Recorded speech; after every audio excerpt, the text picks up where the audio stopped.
আসসালামু আলাইকুম রহমতুল্লাহ। ভারতের বিএসএফ দুই বাংলাদেশিকে ঝাঁঝরা করে দিছে।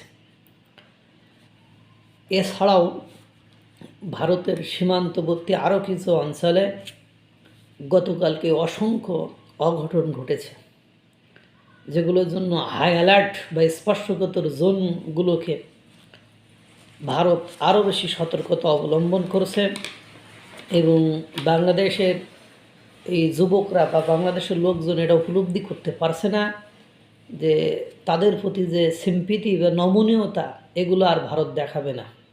অর্থাৎ বাংলাদেশ থেকে যদি কোনো অনুপ্রবেশ ভারতে ঢোকার চেষ্টা করে তাহলে ভারত সেটা খুব ভালোভাবে নিচ্ছে না এবং ভারত সেটাকে কঠোর এবং কঠিনভাবে নিয়ে তাদের উপরে একেবারে অস্ত্র গুলি চালিয়ে ঝাঁঝরা করে দিচ্ছে।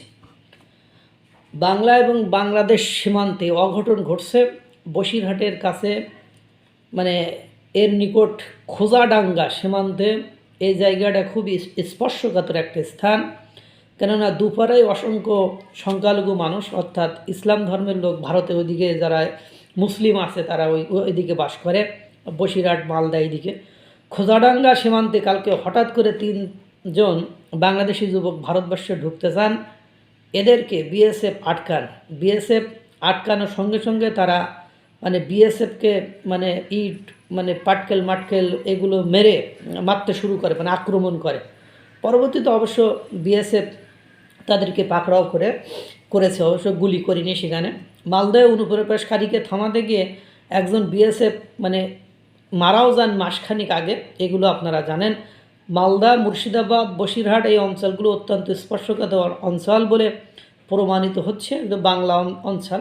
এবার বড় ঘটনা যেটা ঘটেছে, সিলেটের প্রান্তরে 2 বাংলাদেশি অবৈধভাবে ভারতে ঢোকার চেষ্টা করে এবং 600 গজ ভেতরে ঢুকে যায় এবং তাদের উপর বিএসএফ একেবারে এলো পাতাড়ি গুলি করে তাদেরকে ঝাঁঝরা করে দিয়েছে। বেনাপোলে কালকে আবার একজন স্পটেই মারা যায়, আর একজন নাকি ওখান থেকে ফিরে আসছিল, পরে বাংলাদেশে এসে মারা যায়। আর বেনাপোলে ওসমান হাদিস শহীদ শরীফ ওসমান হাদির আপনার বিষয়কে কেন্দ্র করে বেনাপোলে কালকে স্লোগান দিয়েছে।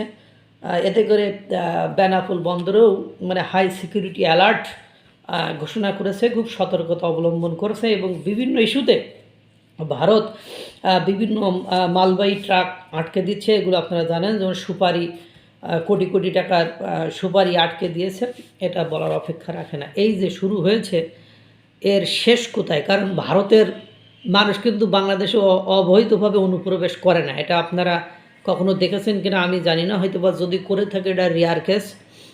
এখন বাংলাদেশের মানুষ তাদের জীবিকার জন্য, আর বাংলাদেশে বর্তমান সময়ে যে পরিমাণ মানুষ বেকার হয়েছে এবং যে পরিমাণ অর্থনৈতিক সংকটের মধ্য দিয়ে সময় কাটাচ্ছে, যারা ভারতের অঞ্চলে বসবাস করে তাদের পেশায় হলো ভারত থেকে আর বিশেষ করে বেনাপোল যে অঞ্চল আছে সে অঞ্চলে অর্থনৈতিক সংকট ব্যাপক আকারে দেখা দিয়েছে, মানুষের কাজ নেই, তারা ওই সব কাজ করতে অভ্যস্ত।